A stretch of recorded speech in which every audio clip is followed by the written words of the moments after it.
Esiet sveicināti podkāstā Aiz durvīm. Ar jums kopā šodien būšu es, Luīza Špaka. Un Elizabete Jurgelāne. Un mums šodien studijā ir pievienojusies jau nākamā viešņa. Viņa ir dejotāja, horeogrāfe, deju skolotāja arī un jaunās biedrības Deja Liepājai vadītāja Karīna Elizabete Lasa. Čau, Karīna! Čau!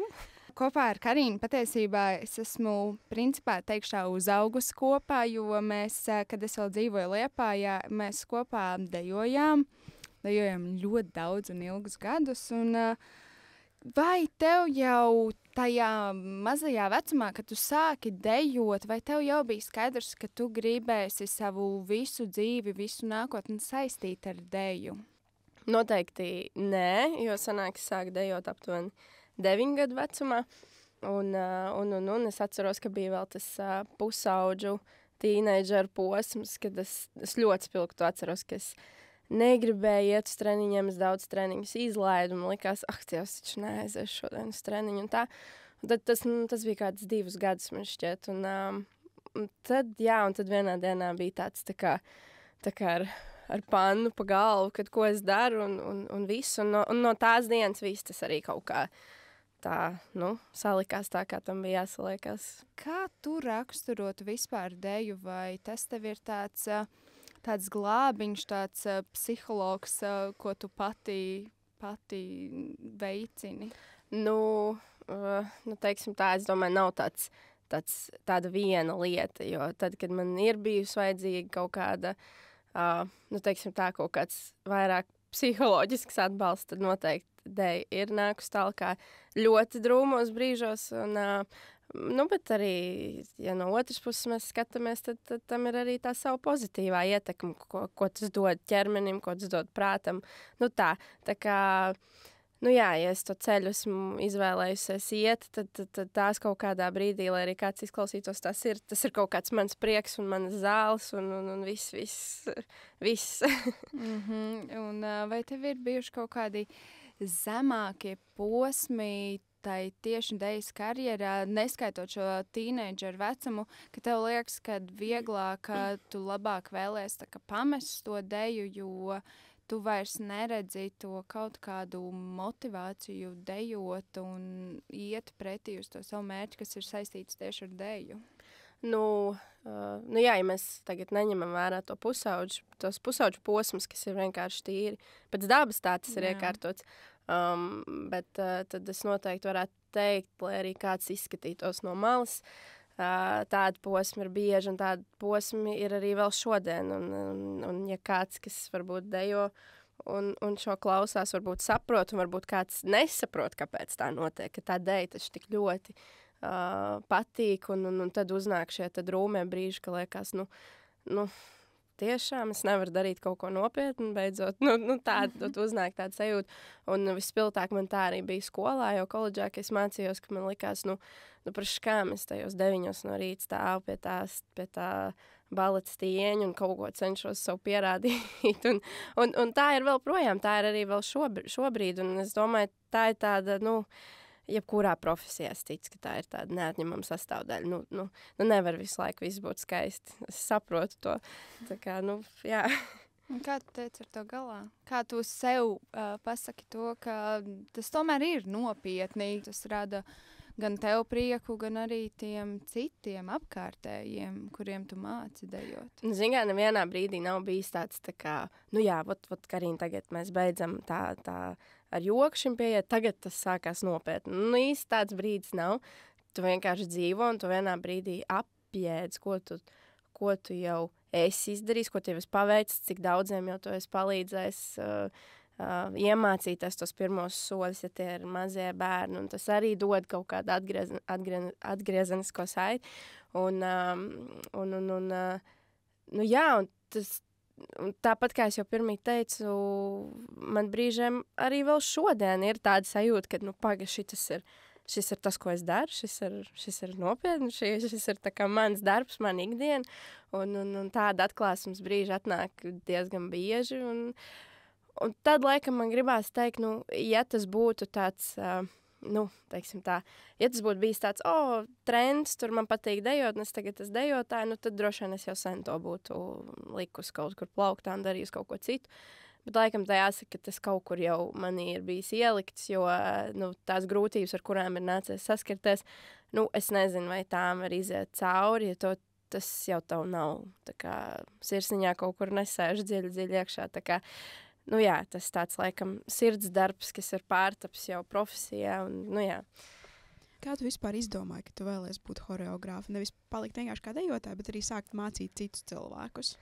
Nu, droši vien, nu, labi, tas noteikti sākās jau, man šķiet, kaut kādi 15, 16 gadi varētu būt tāds pirmais pagrieziena punkts, kur mana, mūsu trenera Montiņa, viņa kaut ko saredzēja, ko es tajā brīdī vēl neredzēju, un tad tapa arī man pirmā horeogrāfija toreiz, un kaut kur viņa man tur bīdīja, nu labi, nu atnāc, nu tu patrenē mazos, atnāc tur to un atnāc šito, un tad tas tā organiski vienkārši aizgāja, un tad sekoja tā skola, protams, un tad jau pēc skolas absolvēšanas, tad jau, protams, tas jau viss, tas jau bija uzlikts uz papīra, un tad jau tas tā arī aizgāja. Jā, jo es atceros, ka es vienmēr skatījos un likās, nu, mēs principā esam vienu vecumu, bet 16 gados, man liekas, tev tapa tā pirmā horeogrāfija, un tad bija tā pirmā horeogrāfija, otrā, trešā, un tad bija arī, ka tu uztaisīji duetam horeogrāfiju, un man liekas, ka tā reāli tu biji no mūsu grupas vienīgā, kurai varēja redzēt, ka tik ļoti deg tās acis veidot pašai kaut ko, jums visām deg acis dejot, bet tev arī dega tas vēl viena tā dzirkstelīt, kas bija tieši veidot tās horeogrāfijas. Nu jā, tā es noteikti varu pieminēt to, ka nu, kaut kādā brīdī, ja no malas varbūt liekas, ka tas viss ir tāds viens kopums, es tomēr gribētu iedalīt, ka dejas pasniedzējs, dejotājs un horeogrāfs, tās ir 3 dažādas lietas kaut kādā brīdī. Nu, diemžēl vai par laimi, man ir bijusi tā iespēja būt visiem 3 reizē, bet, nu, tas, protams, varbūt nav tas veiksmīgākais ceļš. Un tad, kad tu teici, ka tajos 16 gados man tomēr, tāpat kā mēs visi, mums ļoti patika dejot, bet man tomēr bija arī tā vēlme kaut ko radīt, tad laikam pa to ceļu, nu, šobrīd ļoti apzināti es jūtu, ka varbūt kā dejotāju es sevi nepozicionēju, bet vairāk jau, nu jā, par kaut kādu vadītāju un horeogrāfu lomu man runāt ir vieglāk, un tomēr tur es tā jūtos kā zivs ūdenī. Nu jau 2 gadus tu audzinīji savu mazo meitiņu, un varbūt arī tu jau viņu lietas viņai jau dejot, jo es arī pati sāku dejot kaut kādos 2,5, gan arī 3 gadu vecumā. Vai viņa jau dejo? Nu, viņa man ir bijusi līdzi uz dažiem treniņiem, jo, kā saprotams, mans office ir tā deju zāle un nav pilnīgi nekāda problēma, ka viņa nāk man līdzi, bet vēl jau tas vecums ir tāds, teiksim tā, mazs, un neko jau tas tādā pašplūsmā iet, un ja ir tā iespēja, to viņa padejo, un ir bijuši tādi brīži mājās, kad, nu, viņa laikam ir redzējusi kaut kādā brīdī, kad es dejoju vai improvizēju, un tad viņa tur dažas kustības var manīt, kad ir pārņēmus no manis, un tas ir mīļi, tas ir forši, bet tā, lai arī varbūt cik ļoti iekšēji, protams, es gribētu, lai viņi dejo un piedzīvo to visu, ko es esmu piedzīvojis, un varbūt pat vēl vairāk. Es tikpat ļoti labi saprotu, ka tas nebūs manos spēkos, un man ir jāļauj tomēr viņai izvēlēties, jo paldies manai mammai, jo arī man nespieda, un tā deja pie manis pat atnāca, un es saprotu, ka, nu, es arī tā nevaru darīt, jo redzu, kur es esmu, un vienkārši ir jāļauj tām lietām pašām atrast tevi, nevis spiest. Nu, es nekad nebūšu par šo, kad ir obligāti vajadzīgi tur vai mūzikas skola, vai mākslas skola, vai nē, tu ies tur. Nu, redzam, lielas lietas var notikt ar cilvēkiem, kur paši atrod savu ceļu. Tā kā, nu, jā, nu, galvenais man to atcerēties tajā brīdī, ka viņi pateiks, mamma, es gribu iet boksā. Nu, cerams, ka boksā neies, jo viņi tomēr, arī kamēr viņi aug tavā puncī, tomēr bija ar tevi klāt, kamēr tu dejoji. Viņi bija arī sacensībās ar mani. Jā. Bet kā ir savienot šo mātes lomu, mātes 24/7 tādu darbu atbildību ar šo horeogrāfes, ar šo dejotājas dzīvi? Nu, šīm vēl 2 lietām jāpiemetina arī tas, ka tieši tad, kad es viņu gaidīju un kad viņa piedzima, tad es jau biju startējusi nākamajā augstskolā Liepājas universitātē. Nu, tagad ar tevu. Nu jā, un tas laikam bija tāds pirmais izaicinājums, ka man likās, nu labi, ja es to 1. gadu izturēšu, kad viņa piedzimst, jo nu, tad es noteikti arī izturēšu tos 3 gadus un varēšu savilkt visu kopā, jo, protams, nu, tas menedžments, tā ikdienā tā bija lielākā problēma no sākuma, bet nu, es domāju, ka slavas laura ir jāmet no manis un tie visi iet mans ģimenes virzienā, jo bez viņiem, nu neko, nu pilnīgi neko, jo viņi bija tie, kur, ja es no rīta gāju ar ratiem ārā ap māju, pulkstens jau man ir pusstundu līdz lekcijai, hops, Oma ir klāt, un viņi pārņem ratus, un es eju uz lekciju. Nu, apmēram tā tas arī bija. Un kad viņa jau piedzima, man vēl gāja šīs sesijas, un bija jāraksta studiju darbs, nu kā jau tas ir visiem augstskolās, un to studiju darbu vēl ar viņu uz rokām gandrīz izcili uzrakstīju. Tā kā, nu, laikam tās ir tās lietas, kuras tajā brīdī jau liekas, nu, ārprāts, nu, kā es to izdarīšu. Kad, ja jūs paskatāties jau uz to savu darbu sarakstu, vai kas man ir jāizdara mēnešu griezumā, liekas ārprāts, un vēl tas zīdains, un tas viss. Bet tad tu to izdari. Un tad tas tev kaut ko ļoti iemāca par sevi. Kad ir iespējams, ja tu visu labi plāno un dari. Un man liekas, ka galvenais, ja ir mērķis, tad viss jau. Un ģimene, jā, tas ir.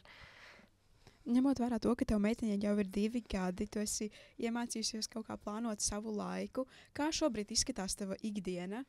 Vai tev vēl joprojām ir palīģi ģimenē, kas tev palīdz ar tavu meitiņu? Vai kā vispār izstāstā tava? Nu, šobrīd ļoti labs palīgs ir, protams, bērndārs. Tad jūs saprotat, ja no rīta viņi dodās tur. Bet ir jāatcerās arī, protams, par slimošanas periodiem, un tad, kad viņi neiet uz bērndārzu, un tad tas aptuveni ir tā, tad atkal ir zvans ģimenei, plānojam, kurš var, kurš nevar, kaut ko.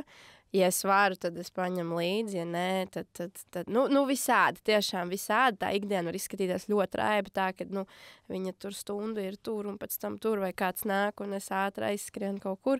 Bet, līdz šim ir jāsaka, ka viss ir bijis ļoti veiksmīgi, jo, kā redzams, viss ir paspēts, un arī augstskolā 3. gads jau iet uz beigām, un vēl viens tik ir palicis, un tas grūtākais ir aiz muguras. Tā kā vienīgais, ko es varu pateikt, ir, ka, ja to visu skaisti plāno un tiešām grib to izdarīt, tad tas viss ir izdarāms. Nekas nav neizdarāms no tādām blakus lietām. Jā, un par to raibo ikdienu tev ir, man liekas, šobrīd īpaši raiba viņa, jo nesen esi dabūjusi telpas, lai Liepājā atvērtu savu biedrību Deja Liepājai. Kā tu nonāci vispār līdz tai vēlmei, ka tu gribi vērt vaļā šo biedrību? Es mēģināšu tā ļoti kodolīgi. Skaidrs, ka tā vēlme par savu studiju, tas jau ir, mēs varam tur rakties par tiem visiem deju gadiem, ka kaut kur jau tas tā organiski nāca. Ko tad tālāk? Ko tad tālāk? Un man arī raksturs ir tāds, ka man patīk uzņemties to vadīšanu, arī skolā tā bija un visur tā ir bijis. Tagad es to apzināti arī esmu pieņēmusi, kad tāpēc arī universitātē mācos kultūras vadību šobrīd. Ir visas tās īpašības, lai vadītu, un tad kāpēc ne? Tad sākam darīt kaut kādā brīdī. Un varbūt, teiksim tā, Liepājā būtu bijusi kāda telpa par pieklājīgu cenu mēnesī, tad varbūt līdz šeit biedrībai es nebūtu nonākusi. Bet tajā brīdī, kad es meklēju telpas un visas durvis vērās ciet, jo tas vienkārši bija, es teikšu, vienkārši tas bija kosmos. Un tad likās, nē, tā nevar būt. Tā nevar būt, kad es tagad daru. Un vienkārši nav. Un tas bija tas brīdis, ko jūs jautājāt sākumā, vai ir tie tumšie brīži. Tie bija tie tumšie brīži, kad tu saproti, bet varbūt man tas nav jādara, varbūt man nevajag to darīt, varbūt tāpēc arī tā notiek. Un tad es ar savu raksturu nācu savu talkā, tā teikt. Nezinu, vai palīdzēja, vai iešauju savu kājā. Es nezinu, kā to labāk nodefinēt, bet es sapratu, ka te es nevaru apstāties un ir jāiet tālāk. Un es gāju lūgt palīdzību Liepājas pašvaldībai. Ne palīdzību, bet izstāstīju savu ideju. Un tad sākās ceļš, teiksim, gada garumā. Tad rezultātā mēs redzam, ir šī tā ēka, kurā tad beidzot es to sirdi un vēseli varēšu ielikt. Un, cerams, ka to sajutīs arī gan lielie, gan mazie liepājnieki, un mēs varēsim vienoties kopīgā dejā. Jā, pēc pāris gadiem varēsim kopīgi dansu uzdejot. Jā. Liepājā. Varbūt vari sīkāk pastāstīt, kas tā bija par ideju, ar kuru tu gāji pie pašvaldības? Tieši par telpu, jo man tajā brīdī likās, man viss ir, labi, es tā arī gribu ātri iestrapināt to, ka šeit nav runa par to, ka man nebūtu bail un es būtu viss zina un tā tālāk. Man bija ļoti bail un man vēl projām ir bail un tas ir normāli, bet es, teiksim, tā tiešām, tā, ka es jau kaut kur esmu minējusi arī, kad ar pieru vienkārši gāju cauri ķieģeļiem, man likās, nevar būt, ka tā, un ka tās telpas nav, un taču, kā tā var būt? Un tāpēc es arī gāju pie viņiem ar to domu, ka, varbūt jums ir kāda telpa. Kur man ir ideja, kur es esmu, kur es darīšu, tikai dodiet man to vietu, kur to darīt. Jo kaut kā dziļi iekšā, laikam jāatzīst, ka man arī sēdēja tāda vilšanās mazliet par to, ka tad, kad es mācījos Rīgā, visi tur kala plāns par to, ko tālāk mācīties Rīgā, un tad tas ceļš tātad turpinās Rīgā. Un arī man bija tāda sākotnējā ideja, bet un tad mācīšanās procesā es sapratu, bet nē, es esmu liepājniece sirdī un dvēselē, un Liepājai to vajag vairāk. Rīgā te būs, man puses kursbiedri te paliks, mani te nevajag. Un es aizbraucu atpakaļ uz Liepāju, tas bija viens no iemesliem. Un tad, kad tas nesanāca tā, tik gludi, teiksim tā, tad man radās tas, kāpēc? Bet es taču gribēju, lai te jums arī ir. Tas bija tāds ļoti... Bet no pozitīvās puses, ja mēs paskatāmies, es ļoti daudz ieguvu un ļoti daudz izaugu un pieredze ļoti, ļoti labi. Tā kā galvenais, lai ir mērķis, tad pārējais, ir jātic tam mērķim, ka būs, un redz, un sadzirdēju. Jā, sadzirdēju, un reku tev tagad ir arī telpas, bet tagad tev ir telpas, un kas ir tagad tas lielākais izaicinājums, lai vispār viņu atvērt vaļā?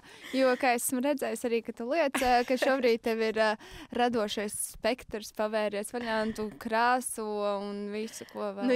Jo, kas tad jau zina aptuveni, protams, neko pilnībā uz paplāts nevienam neiedod, un arī man, tā ēka, būsim reāli, viņa vienkārši ir kādu brīdi pastāvējusi neviena nemīlēta, un šobrīd es sāku to darīt, es viņu sāku čubināt, un es sāku viņu padarīt par telpu, kur varbūt vēl tādu pašu kā es, varbūt kaut kādā brīdī dzims,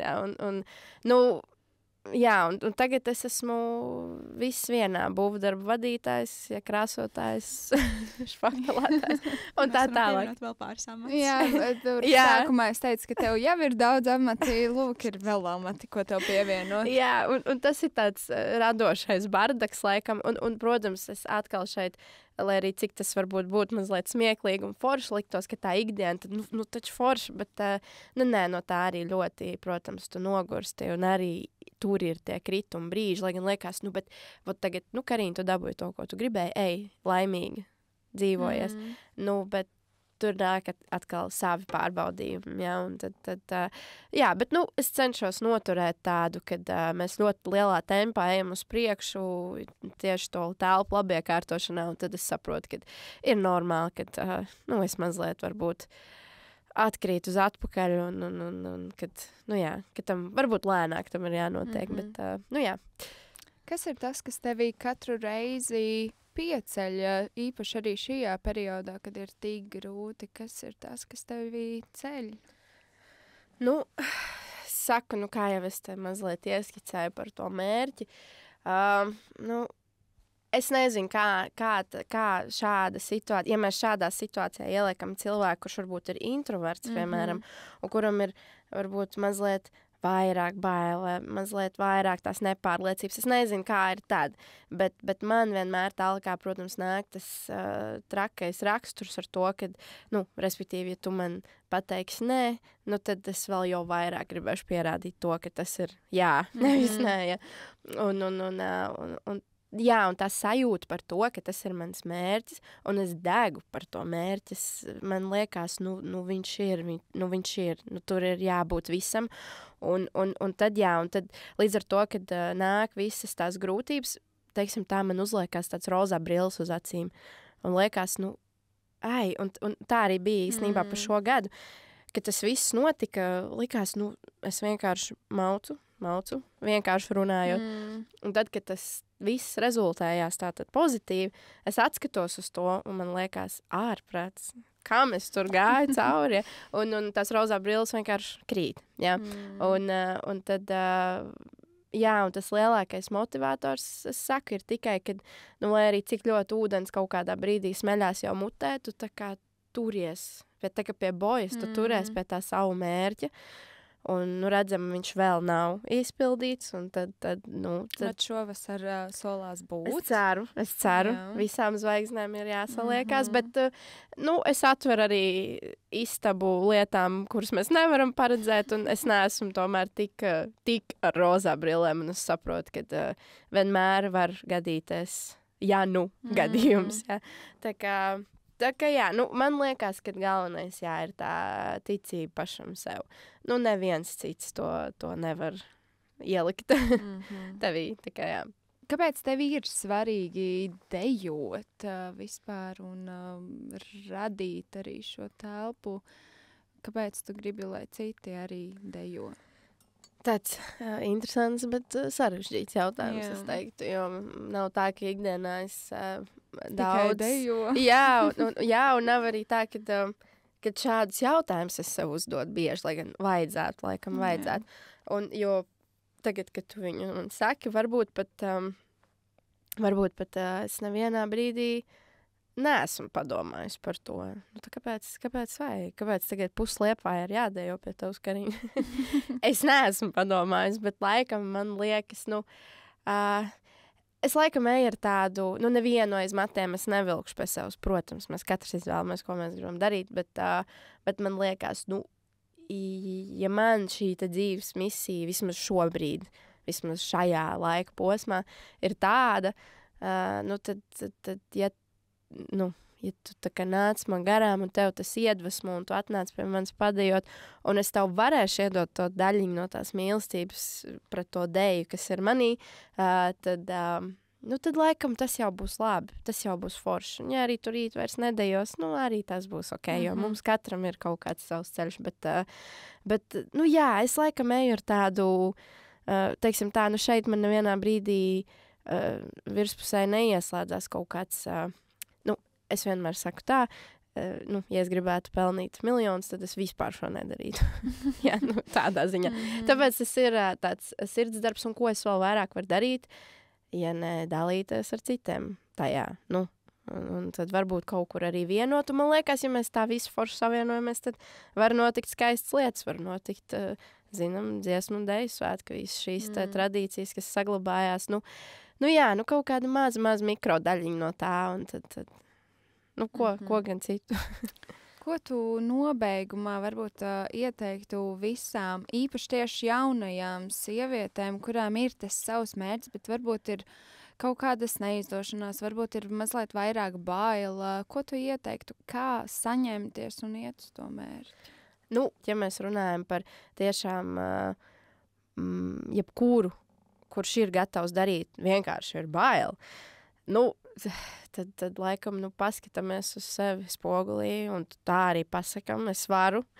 Un ja pat mēs neticam, jo man ir arī bijuši ļoti daudz tāds reizes, kad ir jāiet tai kabinetā, ir jāatver tās durvis, un tad tu vienkārši uzliec sev tādu, zinat, teicienu fake it till you make it, apmēram tā. Un, ja pat tu tajā brīdī netic, bet uzliec tādu masku, kad es zinu visu, es varu. Un tad jau arī noticēs, un tad jo savādāk jau nav, un tad liekas, un kas man vēl ir mīļš, tāds teiciens ir darīt pat tad, ja bail, jo no daudz bedrēm tieši šīs teikums ir man izvilcis. Vot tev ir bail, tad tieši to arī dari. Jo kas gan sliktākais varētu notikt, tikai labākais. Sliktākais, tad tas vienkārši nenotiek, ja?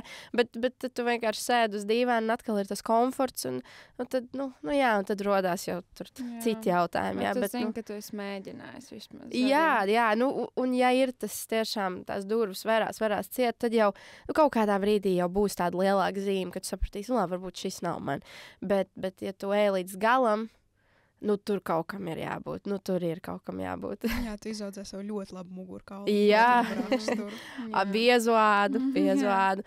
Un jāatcerās, tas ir īpaši, manā vecumā, jūsu vecumā mēs esam, lai gan liekas, tas laiks tik ļoti ātri skrien, bet vienalga, tas ir vēl ļoti jauns vecums, un ja mēs sākam jau šodien audzēt to mugurkaulu, to pārliecību, tad redz, tādā, vēlāk tas vispār jau tad ies tādā plūsmā vieglāk.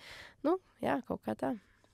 Super. Mēs tev sakam milzīgi paldies un paldies par to, ko tu dari, jo man liekas, ka katra sieviete reiz dzīvē grib padejot un grib piecelties no krēsla un uzdejot vienalga kādu veidu dejas, un tas rada mums pašām tādu foršu pašapziņu par sevi, ka mēs esam skaistas, varenas un mēs varam visu. Tieši tā. Paldies jums, meitenes. Turēsim arī īkšķīšus, lai viss sanāk, kā ir vasarā. Gaidīšu uz Liepājā. Nav klupšanas akmeņa, un tad jau mēs brauksim. Jā, noteikti. Jā. Paldies tev liels. Paldies jums. Paldies, ka klausījāties mūsu šo epizodi. Mūs jūs varat noklausīties 2 platformās, gan Spotify, gan YouTube.